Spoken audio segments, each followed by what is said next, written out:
মদমুক্ত বাংলা চাই।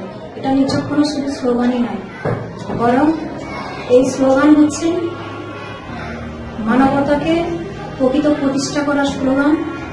এই স্লোগান হচ্ছে যুব সম্প্রদায়কে মূল্যবোধের উপর প্রতিষ্ঠিত করার স্লোগান। এই স্লোগান হচ্ছে নারীর প্রকৃত মর্যাদা ফিরিয়ে দেওয়ার স্লোগান। আজকে সারা ভারতবর্ষ তথা পশ্চিমবাংলা আমরা দেখেছি যত রকমের অপরাধ ঘটছে, যত অ্যাক্সিডেন্ট ঘটছে, যত সমাজবিরোধী কাজ করছে, সমীক্ষায় দেখা গেছে তার প্রধান হচ্ছে এই মদ। আমরা দিল্লি থেকে শুরু করে রানাঘাট, কাকদ্বীপ থেকে শুরু করে পাকি স্ট্রিট যত রকমের অত্যাচারের সম্মুখীন হয়েছে নারীরা, তার প্রধান কারণ দেখা গেছে ধর্ষকরা মদ্যপ অবস্থায় ছিল। 7 বছরের শিশুকন্যা থেকে শুরু করে 70 বছরের বৃদ্ধা পর্যন্ত একই অপরাধের শিকার। তার প্রধান কারণ হচ্ছে মদ।